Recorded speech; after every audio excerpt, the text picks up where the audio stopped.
Assalamualaikum warahmatullahi wabarakatuh. Saya Nida Syafa Zahra dari Fakultas Keguruan dan Ilmu Pendidikan, Prodi Pendidikan Biologi, Universitas Muhammadiyah Profesor Dr. Hamka. Assalamualaikum warahmatullahi wabarakatuh. Saya Rani Alfama Dewi dari Prodi Pendidikan Biologi ingin melaporkan hasil PLP 1 di SMA Yasporbi 1 Jakarta. Struktur organisasi di SMA Yasporbi yang paling atas bahwa kita bernaung di bawah Yayasan Yasporbi, itu di bawah naungan Bank Indonesia. Kemudian dipimpin oleh ketua yayasan, di situ ada pengurus yayasan. Kemudian di bawah pengurus yayasan itu General Manager atau GM, itu pegawai BI aktif yang diminta bertugas di Yayasan Yasporbi ya. Kemudian di bawah GM langsung ke kami nih, ke kepala sekolah. Langsung ke kami, ke kepala sekolah. Kemudian di setiap sekolah ini ada kepala sekolah dan ada wakil kepala sekolah di bidang kurikulum, di bidang kesiswaan, dan di bidang sarana prasarana. Ya, bidang sarana prasarana. Kemudian kita juga ada jalur koordinasi dengan komite sekolah. Sifatnya hanya koordinasi saja. Karena kalau swasta itu kan langsung di bawah yayasan, jadi nggak terlalu optimal komite sekolah ini. Kemudian kami juga memiliki tata usahaan. Di situ ada tata usaha yang mengurusi bagian administrasi keuangan, administrasi akademik, administrasi kesiswaan. Kemudian ada juga yang sebagai operator dapodik, namanya itu operator dapodik, seperti itu. Jadi kita kuat tuh di bidang ketatausahanya. Kemudian kepala sekolah juga memiliki wali kelas. Perangkat wali kelas, kami memiliki 11 kelas. Berarti ada 11 wali kelas. Ya, ada 11 wali kelas. Kemudian kami juga memiliki tim bimbingan konseling. Tim bimbingan konseling, di situ ada guru BP juga, ada pembina OSIS, ada pembina kerohanian. Jadi ada pembina dari guru BK, kemudian ada pembina kerohanian, ada pembina OSIS. Itu dalam satu tempat, dalam satu wadah disebut tim pembina. Ya, tim pembina dan konseling dengan siswa. Di luar itu kami juga memiliki koordinator kegiatan. Ya, memiliki koordinator kegiatan. Ada koordinator kegiatan menyangkut masalah hari-hari besar agama, kan gitu. Ada koordinator terkait dengan lomba-lomba. Ada masing-masing ekstrakurikuler juga ada koordinatornya. Dan kami memiliki 9 cabang ekstrakurikuler seperti itu. Dari mulai eskul yang tentu saja untuk menanamkan life skill untuk siswa, yaitu terkait dengan eskul dari sisi ininya, ada eskul olahraganya, ada eskul panahan, kemudian ada eskul tenis lapangan, ada sisi musiknya, ada eskul musik. Jadi one stop service, siswa nggak perlu lagi kursus di luar alat-alat musik karena kami siapkan di sini. Kemudian ada eskul untuk spiritualnya, tahfiz Al-Quran. Kita memiliki eskul tahfiz Al-Quran. Dan banyak juga eskul-eskul yang lain, ada marching band juga. Kemudian itu semuanya kita menggunakan pelatih-pelatih dari profesional dari luar. Betul-betul kita menyiapkan untuk siswanya. Nah, di situ langsung ke guru, Mbak. Ke guru. Dan di guru juga ada organisasinya yang dinamakan MGMP. Jadi musyawarah guru mata pelajaran. Karena kami gurunya sedikit, berarti mata MGMP-nya adalah MGMP serumpun. Misalkan MGMP kelompok ilmu-ilmu sosial, MGMP kelompok ilmu-ilmu bahasa. Jadi guru bahasa Indonesia, guru bahasa Inggris berkumpul di situ tuh untuk diskus dan sebagainya. Kemudian juga ada rombongan terkait dengan guru-guru rumpun dari sains, guru IPA, guru matematik, gitu bersatu di situ ya. Nah, semuanya bertanggung jawab kepada kepala sekolah, seperti itu secara struktural. Mungkin itu, Mbak, terkait dengan struktur yang ada di SMA Yasporbi. Ada lagi? Tadi kan Bapak di sini ada ekstrakurikuler itu ada 9. Nah, itu kan ekstrakurikuler. Kalau misalkan kokurikuler itu ada apa aja? Oke, kokurikuler di kami sebetulnya misinya adalah saat ini kan kita harus menyiapkan generasi untuk menghadapi tantangan ke depan. Itu tantangannya seperti apa kan nggak jelas mulai sekarang. Siapa yang tahu kan Mbak, terjadinya mulai bulan Maret itu pandemi? Iya. Siapa tahu kan, siapa yang tahu maksudnya siswa harus belajar di rumah. Online. Jadi kami betul-betul menyiapkan kepada siswa kami ini adalah bagaimana menghadapi, kita harus selalu mitigasi, siap dengan tantangan ke depan di era ketidakpastian. Seperti itu. Tapi dari semuanya yang kami tekankan adalah menyangkut masalah karakter pada anak-anak. Karena kalau karakter kan tidak tembus waktu, tidak tembus tempat. Mau 4.0, mau 5.0 atau nanti 10.0, tetap proteksinya ada di karakter. Sehingga kami menyiapkan betul-betul dengan program-program karakter yang hebat. Kami menyiapkan ingin anak-anak kami ini menjadi anak-anak yang abnormal. Anak-anak yang abnormal, anak-anak yang hebat, anak-anak yang siap dengan menghadapi tantangan yang di era ketidakpastian seperti itu. Sehingga kami melaksanakan program tiap hari, tiap pagi. Yang pertama adalah setiap 645, nggak ada PJJ, nggak ada tatap muka. Kami tidak membedakan mana itu tatap muka, mana PJJ. Karena apa? Dua-duanya pembiasaan karakter ini adalah harus tetap hebat. Dan alhamdulillah Yasporbi ini kita memiliki sarana yang untuk melaksanakan PJJ ini tetap hebat. Kita memiliki kekuatan internet yang mendukung anak-anak tetap belajar tanpa berkurang kualitasnya. Yang keduanya kita memiliki Zoom Pro Unlimited. Jadi kami ada 3 host nih. Kami ada 3 host. Host untuk kelas 10, host untuk kelas 11, host untuk kelas 12. Masing-masing kita beri room sesuai dengan. Jadi jadwal pelajaran itu betul-betul per kelas, Mbak. Jadi jadwal pelajaran itu nggak ada bedanya seperti Offline. tatap muka ya, seperti tatap muka. Jadi daftar pelajaran itu ya udah setiap kelas. Di situ tugas host untuk kita memberi room ke masing-masing kelas seperti itu. Dan ini bisa kita laksanakan karena kita punya dukungan infrastruktur yang luar biasa, sarana Zoom, internet dan sebagainya. Nah, kami setiap pagi 6.45 itu para wali kelas sudah bergabung di salah satu Zoom, yaitu kami itu Zoom 3. Jadi host Zoom 3 itu sudah dari 6.45 dan hebatnya anak-anak 6.30 itu sudah mulai join. Di situ ada saling menyapa dulu, kan Mbak? Saling menyapa. Kemudian tepat pukul 7 host membuka kegiatan. Yaitu dengan cara kegiatan apa? Nah, siswa wajib membuka video pada saat itu, pukul 7. Siswa yang tidak membuka video tanpa keterangan, maka dianggap terlambat. Kalau terlambat kita sudah punya aturan, terlambat kita kurangi poin 2. Kita kurangi poin 2. Nah, mulai pukul 7 Walas mengingatkan anak-anaknya supaya membuka Zoom. Kemudian setelah itu kita pembiasaan berdoa. Kita laksanakan pembiasaan bahwa sebelum kita melaksanakan kegiatan, kita membentuk karakter untuk membiasakan berdoa. Sehingga apa yang terjadi kan atas kehendak yang Maha Kuasa, seperti itu. Yang memandu anak-anak, Mbak. Yang memandu anak-anak. Kita dalam 1 tahun sudah punya jadwal untuk panduan doa. Pada saat memandu doa, kami berikan reward. Jadi kami tidak pandai hanya menghukum saja, tapi kami juga punya aturan di situ. Kami punya juga reward.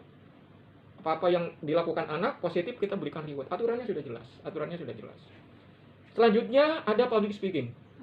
Ada public speaking karena apa? Karena salah satu kunci sukses nanti ke depan itu adalah bukan dari kecerdasan intelektual, bukan berasal dari perguruan tinggi mana, ya. Tapi betul-betul salah satunya kemampuan dalam berkomunikasi di situ. Sehingga kami melaksanakan program public speaking tiap pagi, anak-anak secara bergantian untuk menyampaikan materinya. Anak-anak menganalisis, dipandu, dibimbing oleh wali kelasnya, perlu latihan tentu saja, dan gaya berpidatonya dipandu, dibimbing oleh guru bahasa Indonesia.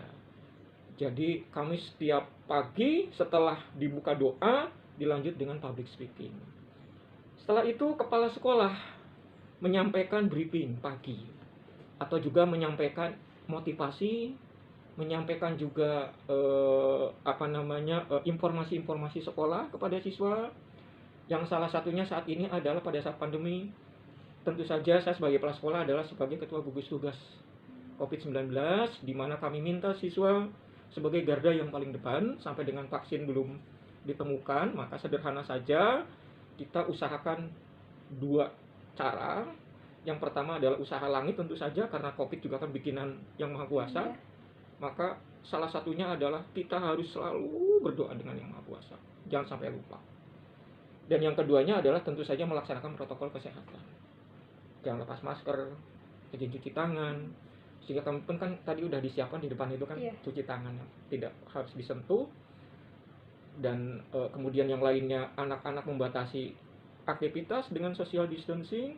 Jika kalaupun harus bersosialisasi harus physical distancing. Itu saya sampaikan setiap saat, setiap pagi. Hal yang pertama yang kita sampaikan kepada anak-anak. Setelah itu apa yang kami lakukan adalah tadarus. Kami selalu sampaikan untuk supaya sekolah ini terbebas dari masalah bahaya laten bully atau bullying, adalah kami setiap pagi mengingatkan anak bahwa yang dirindukan oleh surganya Allah Subhanahu wa Ta'ala ada dua hal saja yang perlu saya sampaikan. Karena apa? Kita tentu saja ingin sukses yang sebenarnya. Sukses yang sebenarnya kan nanti pada saat kita dicabut nyawa, kita bisa mengucap lafaz la ilaha illallah. Apa yang bisa dinamakan meninggal dalam keadaan husnul khotimah? Apa sih itu sebenarnya? Ini kita tekankan pada anak-anak. Yang pertama adalah wahafizil lisan, menjaga lisan kita untuk jangan sampai menyakiti orang lain. Selalu punya semangat untuk membantu kesulitan orang lain, menutup aib orang lain. Lakukan itu setiap saat, pasti kalian akan dirindukan oleh surga. Buat apa sih hidup kita ini? Paling lama kalau ikut Rasulullah kan 63 tahun kita di sini. Ya kan? Nah, gitu. Sehingga kalau ini setiap saat kita ingatkan, makanya alhamdulillah di kami tidak terjadi kasus bullying. Bukan karena kami punya aturan yang tegas, tapi karena anak-anak sudah paham. Orang setiap pagi saya ingatkan, Mbak, kayak gitu. Setelah itu anak-anak tidak langsung belajar, tapi langsung melaksanakan tadarus Al-Quran. Bukan hanya membaca, tapi literasi. Kita jelaskan ayat yang kita baca seperti apa.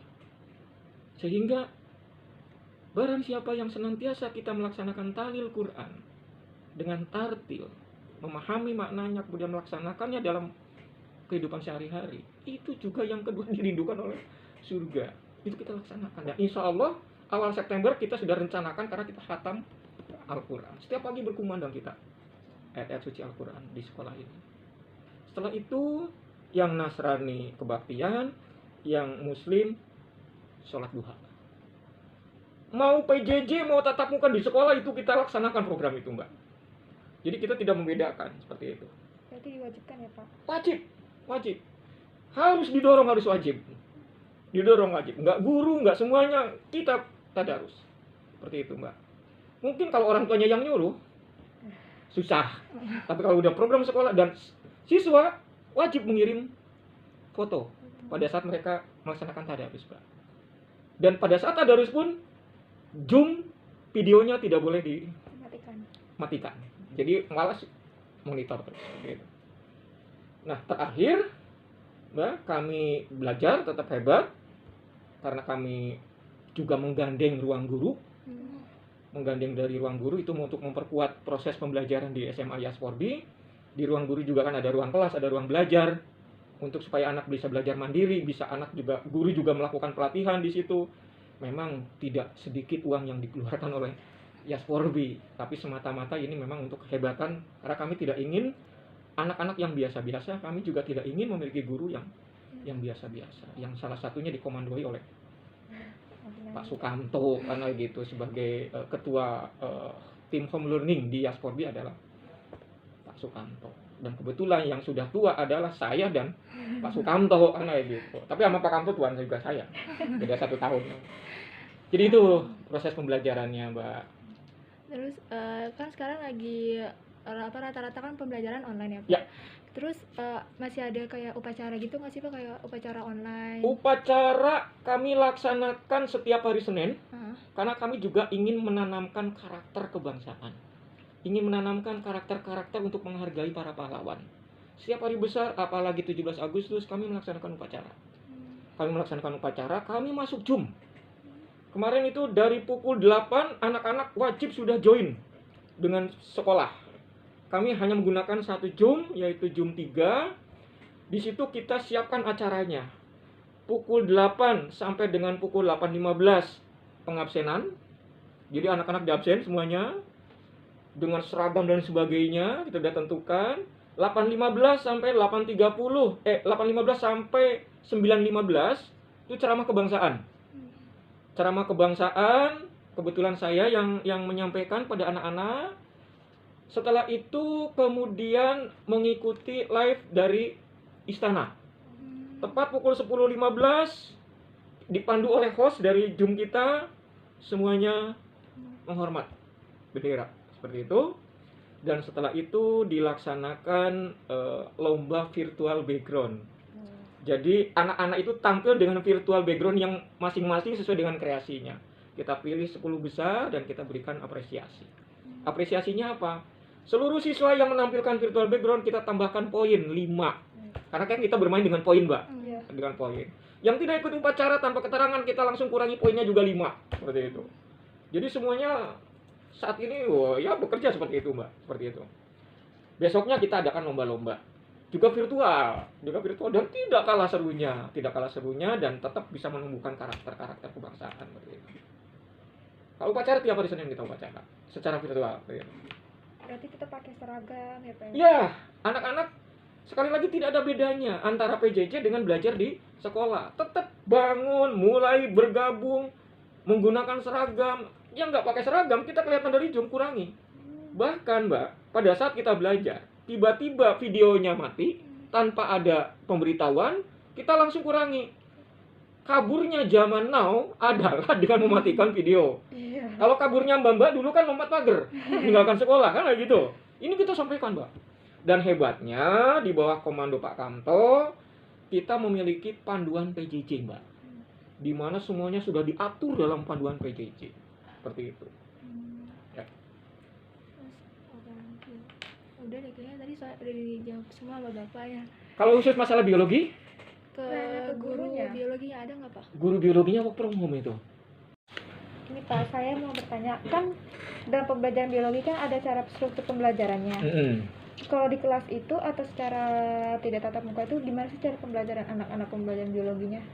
Satu ya, kita ini kan ada tatap muka di kelas. Kemudian kami juga ingin frekuensi minimal itu 50-50 dengan prakteknya di laboratorium. Seperti itu. Namun demikian dalam keadaan pandemi, solusinya adalah saat ini kita bekerja sama kan dengan ruang guru. Ada penguatan-penguatan terkait dengan untuk meningkatkan kualitas pembelajaran secara PJJ ini atau home learning ini adalah satu, gurunya kita atau saya sebagai guru biologi katakan ya, mengikuti pelatihan bagaimana PTT PowerPoint. Kan salah satu penguatan untuk supaya jelas dalam penyampaian kan PTT, Mbak, seperti itu. Kemudian yang kedua, sehingga nanti ditampilkan praktikum ini menggunakan kecanggihan teknologi seolah-olah kita malah lebih bagus melalui IT. Contohnya kalau siswa praktek langsung binatang-binatang yang misalkan yang vertebrata atau bertulang belakang, misalkan ngambil misalkan buaya misalkan gitu ya. Kalau di lab kan nggak mungkin buaya. Kalau di lab kan ikan lagi. Kan kayak gitu, Mbak. Tapi kalau melalui kecanggihan IT dan kita bekerja sama dengan ruang guru, itu kan kita bisa memanfaatkan itu. Misalkan kita langsung ambil ular yang binatang menjijikan kan mungkin kalau praktek langsung kan, misalkan buaya misalkan kayak gitu, kita langsung. Nah itu jadi pertama bagaimana guru ini betul-betul memahami bagaimana membuat PowerPoint sehingga proses pembelajaran ini bisa lebih menyenangkan, bisa diterima oleh anak, bisa lebih jelas, sehingga guru-guru ini termasuk saya sebagai guru biologi juga sudah betul-betul menguasai PowerPoint di atas rata-rata istilahnya kayak gitu. Dan yang keduanya adalah dengan memanfaatkan kerjasama dengan ruang guru, di mana di situ konten-konten pembelajaran, video-video pembelajaran itu bisa kita manfaatkan, kita gabungkan, kita membuat PowerPoint, sehingga PowerPoint ini luar biasa, punya kekuatan, baik dari sisi yang terpenting kan sesuai dengan kurikulum, Mbak. Sesuai dengan kurikulum kan kayak gitu. Dan dalam ulangan pun kita betul-betul sudah menggunakan yang high order thinking skill. Jadi dalam pembelajarannya kita ada kekuatan dari sisi materi, dari sisi tools atau alat, kita juga punya kekuatan.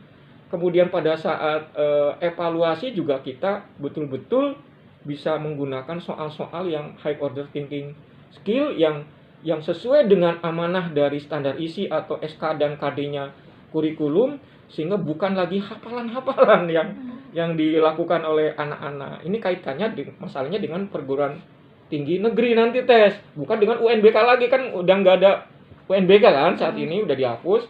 Kaitannya kami programnya adalah semakin banyaknya siswa yang diterima di perguruan tinggi negeri, Mbak, seperti itu. Itu kalau proses pembelajaran. Bahkan kami laksanakan, Mbak, pembelajaran itu live teaching. Jadi guru yang terjadwal untuk ada jadwal pelajarannya hari ini, maka guru disarankan untuk live teaching dari kelas. Kalau biologi, tentu saja live teachingnya adalah di lab. Di lab kita sudah sambungkan dengan LAN, menggunakan kabel internet. Kami tidak menggunakan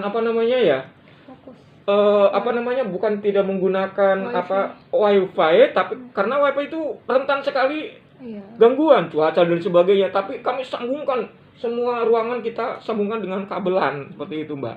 Jadi kabelan itu relatif kemungkinan kecil ada gangguan internet. Nah, sekali lagi guru biologi ngajarnya bukan di kelas, tapi ngajarnya adalah langsung di laboratorium. Malah dengan kreasi-kreasinya dia gunakan kamera, sehingga mereka bisa menjelaskan. Walaupun harus melaksanakan dia praktikum sendiri, kemudian bisa juga langsung dengan alat dan bahannya di situ, atau dengan tadi kerjasama dengan ruang guru apabila harus menggunakan bahan yang menjijikan, bahan yang langka, maka langsung menggunakan dari IT-nya, Mbak, seperti itu. Sehingga ini bisa memperjelas, bisa membantu juga dalam mencapai target ketuntasan belajar seperti itu. Itu mungkin sebagian besar yang garis besarnya, Mbak, seperti itu. Kalau misalnya dalam pembelajaran biologi kan pasti ada tata tertibnya, Pak, atau peraturan-peraturan dalam kelas tersebut. Apa aja sih, Pak, peraturannya? Kalau aturan pada saat proses pembelajaran itu terangkum dalam buku monitoring siswa, Mbak. Sini ini ada tata tertibnya. Ini tata tertib pada saat di dalam kelas. Ini isinya punish dan reward. Termasuk di dalamnya sekali lagi ada proses pembelajaran tata tertib di dalam kelas dan juga di laboratorium. Jadi semuanya memang sudah diatur. Pada saat proses pembelajaran di laboratorium tentu saja aturan mainnya adalah tata tertib belajar di laboratorium. Seperti dari sisi pakaiannya tentu saja menggunakan jas lab, sarung tangan dan sebagainya, itu pasti ada. Karena kami setiap lab ini ada ketua labnya, ada guru laboratoriumnya yang memandu pada saat pelaksanaan praktikum. Dan jelas pasti tata tertibnya sudah ada di situ, seperti itu. Tapi secara garis besar kami sudah memiliki tata tertib secara umum yang dinamakan buku monitoring siswa. Ini di dalamnya salah satunya ada tata tertib seperti itu, Mbak. Sudah terjawab semuanya, Pak. Ya. Di sini kita akan menanyakan tentang sekolah online selama pandemi online. Dimulai dari Anda, siapa? Oke, pertanyaan pertama, saat Anda bersekolah online, apakah saat ada hari-hari penting sekolah juga melakukan acara seperti upacara 17-an, Agustus, dan lainnya? Ya, sekolah melakukan upacara online melalui aplikasi Zoom. Kita memakai pakaian seragam lengkap dan seolah-olah kita juga berada di lapangan untuk melakukan acara tersebut. Berarti tetap masih ada upacara ya? Iya. Sebelumnya namanya siapa? Aku Raihan, Kak. Oh, Kelas IPA. lanjut Udah mau Kak. lulus sih. Oh, iya. Lanjut Kak Nida. Mungkin Kak Rani mau nanya. Tadi kan udah. Kalau pertanyaan dari saya, kan selama pandemi ini kan ada kegiatan pembelajaran di rumah atau PJJ. Nah, untuk kegiatan ekstrakurikuler ini tetap dilakukan atau tidak ya? Atau ekstrakurikulernya ini berjalan melalui online? Yang lain sih enggak. Ada satu yang jalan kayak Rohis. Dia ada ngaji online gitu sih. Tadarus gitu ya. Rohis Iya, berarti tadarusan berjalan online. ya. Tadarusan Iya, bersama tapi tadarusan. online. Online. Nida, Ada gimana, macam-macam. Lalu kan kamu apa sih namanya, kelasnya biologi, ada pembelajaran biologi, terus ada praktik. Nah, selama pembelajaran online ini untuk praktik kayak gitu tuh gimana cara pelaksanaannya? Kalau aku sih praktik lewat Zoom ini, Kak. Jadi nanti gurunya praktikin dari jarak jauh gitu. Jadi aku juga praktikin di rumah langsung.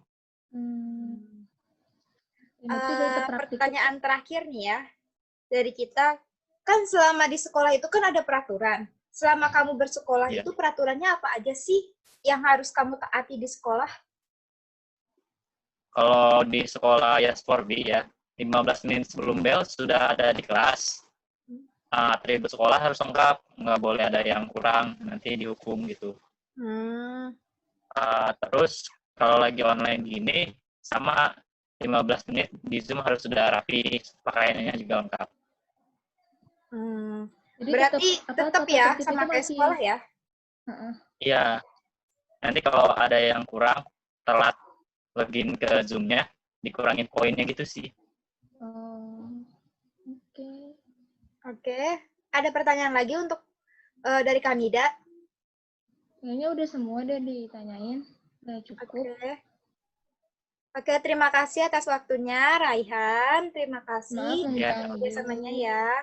Maaf kalau ada salah. Nggak ada kok, nggak ada salah. Oke, terima kasih ya. Assalamualaikum warahmatullahi wabarakatuh.